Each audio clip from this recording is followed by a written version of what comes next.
Bonsoir, dans cette vidéo je vais vous montrer comment fonctionne Elementary OS qui s'appelle Luna, donc c'est une version en 32 bits. Je l'ai installé sur une clé USB bootable, donc je vais vous montrer un petit peu comment ça fonctionne. Voilà. Alors tout d'abord il y a les applications. Alors j'en ai rajouté, il y avait d'origine il y a la calculette, il y a le calendrier. Voilà, il y en a d'autres, bien sûr. Là, c'est la capture vidéo Kazam, là, je l'ai installé après. Là, c'est des jeux pour les enfants, je l'ai installé aussi après. Là, il y a les fichiers. Là, c'est une boîte mail. Gestionnaire de photos, Gparted. Le lecteur Windows Media, je l'ai installé aussi, il n'était pas d'origine. En page 2, on a LibreOffice. Bon, on voit texte, documents, tout ça. Euh, Voilà, il y a un petit peu tout, hein, c'est comme sur Excel ou Word chez Windows. Voilà, on va fermer ça. On va fermer ça aussi. On va revenir dans les applications. J'ai installé aussi Media Info pour avoir des informations plus complètes sur les vidéos. Là, il y a Midori qui est le navigateur. Là, c'est un lecteur vidéo, musique, etc. Paramètres système, on verra tout à l'heure. PTV, c'est un éditeur de vidéo, donc on fait du montage. ScreenHot, c'est pour prendre des captures d'écran photo. Voilà, par exemple, je vais le descendre dans le dock en bas là, pour l'agrafer. Voilà, il va se mettre à côté de PTV. Voilà, donc il est là. Ensuite, qu'est-ce qu'on a d'autre? J'ai fait la page 2, là on est en page 3. Là, il y a le terminal. Là, c'est pour télécharger l'application. Le terminal, on va l'ouvrir. Là, je vais taper DF, espace, H et entrée. Voilà, donc ici, c'est la partie sur la clé USB qui permet de booter. De booter donc, il y a donc 5 Go 4 de prix déjà. Mais la partie sur laquelle on est maintenant, elle est ici. C'est-à-dire que... Ah, pardon, j'ai raté. Voilà, on a donc 54 Go. C'est une clé de 64, donc on n'utilise que 54. J'ai utilisé déjà 3 Go et des poussières. Il reste 48 Go à utiliser. Et l'autre partie, elle sert à booter en fait. Voilà. Donc je vais fermer ça. Je reviens là-dessus. Oui, ben là j'ai terminé pour ça. Voilà, en bougeant la souris, on a la possibilité de passer d'une page à l'autre. Voilà. Maintenant, on va voir le paramètre système. Donc, les applications par défaut. Moi, j'ai préféré mettre, il y avait Movie Player, mais j'ai préféré mettre VLC en lecteur voilà, en premier. Bon, chacun fait comme il veut hein, pour ça. Le bureau, là, c'est pour changer, par exemple, les captures d'écran. Alors, il y en a une que j'aime bien, elle est ici, elle est dans cette capture d'écran là, qui fait, voilà. Là, c'est le dock. Alors, le dock, on peut soit le masquer, on peut choisir masquer, etc. Ne pas le masquer. Moi, j'aime bien le masquer. Hein. On a le thème, c'est Panthéon. On peut grossir le dock, on peut le mettre petit. Vous voyez, il est devenu petit. Je peux le remettre, moi j'aime bien moyen quand même, que ce soit un peu plus important, comme là. Voilà. Les coins intelligents. Alors là, on a la possibilité de faire pas mal de choses avec ça. Alors moi, pour le coin du haut, les coins du haut, parce qu'on risque d'accrocher en haut, là, c'est pas très bien. Je laisse ne rien faire. Ici, j'ai choisi d'afficher toutes les fenêtres, et puis là, aperçu des bureaux. Voilà, donc on choisit, hein, voilà, aperçu du bureau. Voilà, je ferme. On va revenir maintenant. Où est-ce qu'on en était? Bon, là, il y a la luminosité, prise en charge des langues, etc. Là, c'est privé, startup application, affichage, alimentation, clavier, couleur, imprimante, pilote supplémentaire, son. Donc on peut choisir un peu ce qu'on veut, hein. Souris tactile, Bluetooth, réseau, accès universel, qu'est-ce que c'est que ça, je ne me rappelle plus. Oui, bon, on a plusieurs possibilités là de choix. Bon, je ne vais pas tout montrer, hein, c'est juste pour donner un petit aperçu. Voilà, donc on va passer maintenant à la suite. Voilà, maintenant nous allons aller sur internet. Alors donc on va cliquer sur Midori. Et là on arrive sur la page qui nous explique un petit peu comment fonctionne Elementary OS. Voilà, lui là. Donc il y a une petite vidéo, ici il y a les capteurs d'écran. Enfin, voilà, on voit un petit peu ce qui est fourni avec ce logiciel. Donc là je vais aller sur Google. Et je vais aller sur ma chaîne par exemple. Alors, je vais mettre Megatiber.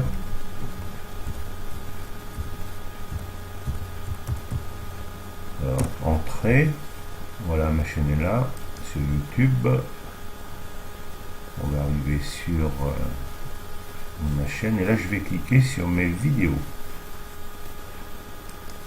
Alors, je clique sur vidéo. Voilà, donc j'ai toutes les vidéos qui s'affichent. Hein. Voilà, donc pour ceux qui ont envie de créer une clé USB bootable avec des versions de Linux, j'ai expliqué dans ce tutoriel, la Linux Mint Maya Valombre, j'ai expliqué comment faire. Voilà, pour ceux qui veulent nettoyer leur ordinateur, là il y a sur Windows, j'ai tout expliqué. Là j'ai une vidéo sur Vichy. Ceux qui ne connaissent pas, vous aurez un petit peu tout ce qui se fait à Vichy, quoi, voilà. Autrement, ben oui, j'ai des tutoriels et d'autres vidéos que j'ai mis pour m'amuser. Voilà. Ok, on va revenir maintenant ici. Là, il y a les mails. Là, c'est le VLC. Kazam, d'accord. Capteur d'écran, vidéo, image. Je vais mettre d'abord ici. Voilà, je vais ouvrir ça. Voilà, donc ici, on a l'aperçu. Pour l'instant, j'ai mis que 4 images. Hein, donc, on peut les diminuer, oui, on peut les grossir. Et quand on en met d'autres, elles vont s'ajouter après. Voilà, donc je vais fermer ça. Et je vais aller sur les images normales, si on peut dire. Hein. Voilà. Là, j'ai mis donc ici toutes ces images. Et alors, il y a une chose qu'on peut faire, je vais mettre les vidéos de l'autre côté, là.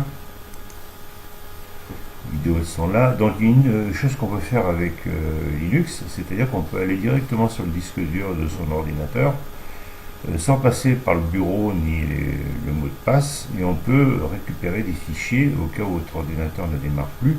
On peut aller chercher les fichiers directement sur le disque dur. Alors je vais vous montrer comment il faut faire. Donc mon disque dur il se trouve ici. Je clique, voilà. J'arrive sur mon disque dur, je vais dans Documents et Settings. Là, je vais sur Bernard, c'est mes fichiers. Voilà, donc vous voyez, il y a absolument plein de choses. Hein. On peut récupérer un petit peu tout ce qu'on veut. Là, je vais aller sur Documents parce que j'ai créé un dossier. Je ne veux pas tout vous montrer, hein, donc j'ai créé un dossier avec des photos et des vidéos. Et je vais vous montrer maintenant. Là, vous voyez, là, c'est les photos qui sont sur mon disque dur que j'ai mis d'ailleurs ici. Et en dessous, j'ai les vidéos là que j'ai pas rajouté. J'en ai rajouté 2, je crois. Alors on va aller sur vidéo, sur ma clé, voilà. Donc en vidéo j'ai ballon, les vignes d'or. Ici je vais rajouter le roche longue. Alors ça va passer assez vite. Voilà, déjà il y est déjà apparemment.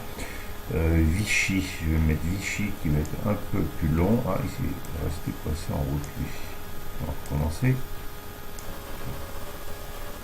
Voilà, Vichy. Voilà, le trait en train d'avancer. Vous voyez, ça va très vite. Hein. Maintenant, je vais fermer mon disque dur. Voilà, maintenant, donc, je vais mettre les vidéos en plein écran. Alors, pour information, les deux essais, là, ce sont les vidéos de capture d'écran qui sont en train d'être réalisées. Donc, je les renomme à chaque fois, et c'est numéro 1, c'est numéro 2. Ensuite, je fais le montage, je ferai le montage sur Windows avec Windows Movie Maker pour le tuto, voilà. Donc je vais ouvrir une petite vidéo juste pour montrer. Ben, on va ouvrir le roche longue, là, tiens.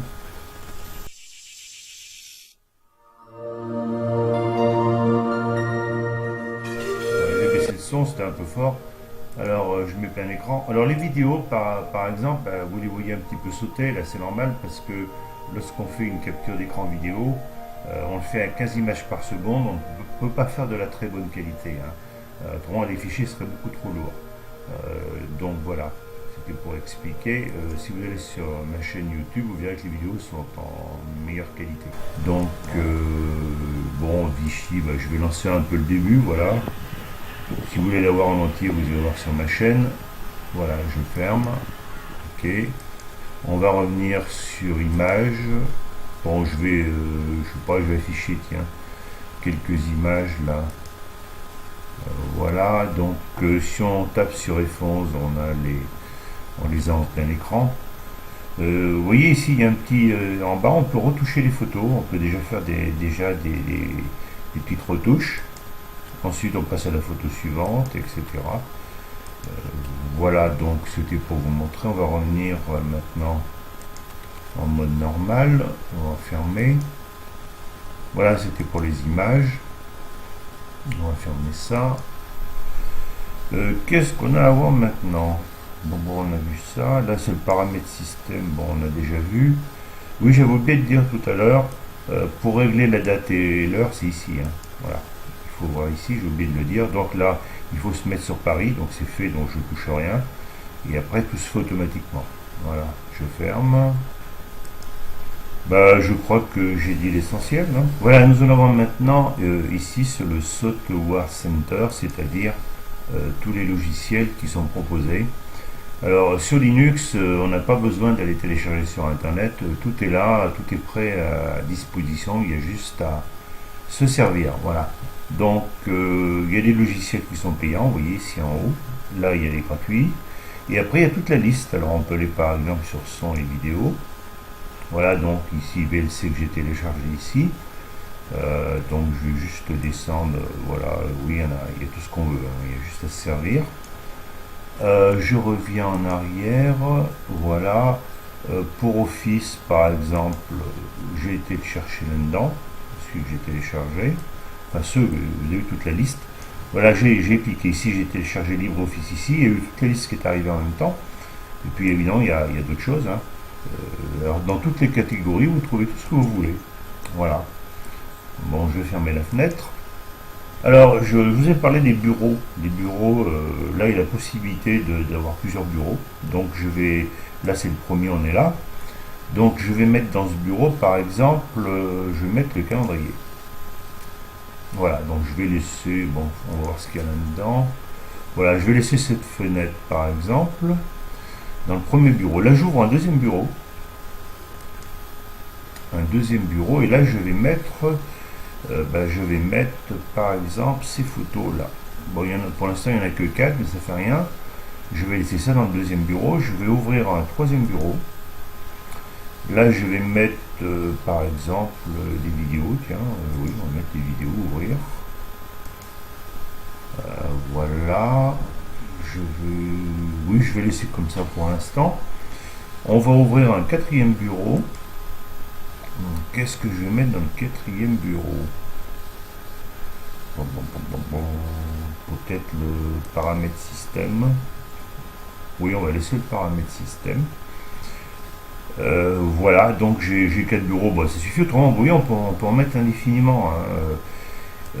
Voilà. Alors, donc, ensuite, ce qu'on peut faire, par exemple, vous voyez, en cliquant en bas à gauche de mon écran, je peux afficher tous les bureaux que je veux. Voilà. Donc par exemple, je vais mettre les photos. Vous voyez, donc j'arrive sur le bureau avec les photos. Ensuite, je vais par exemple, je reviens, je vais aller sur mes vidéos, par exemple, qui sont ici.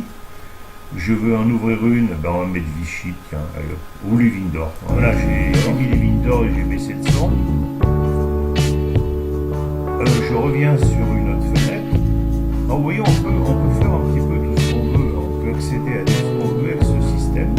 Et ça va se faire sous Windows, donc en 2015. Sous Windows, on aura ça en 2015, alors que nous, on l'a déjà. Voilà, c'était juste pour vous montrer.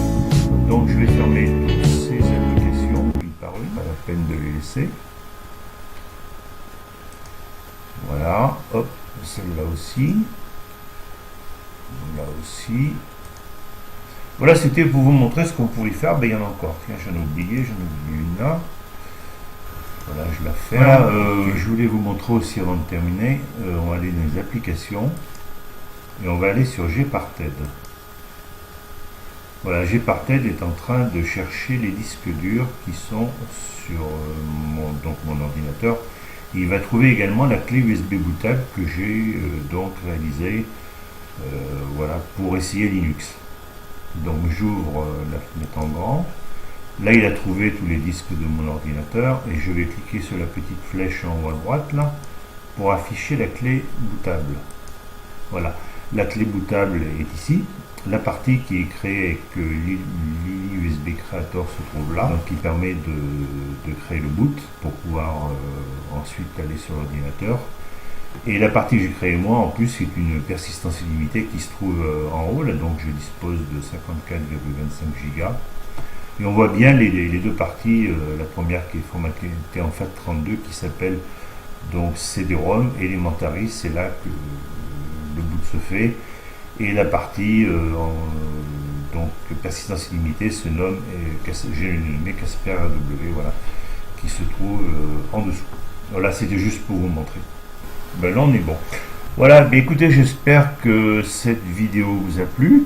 Et je vous dis à bientôt pour une prochaine vidéo. Voilà, merci d'avoir regardé et puis un de ces jours. Bye bye.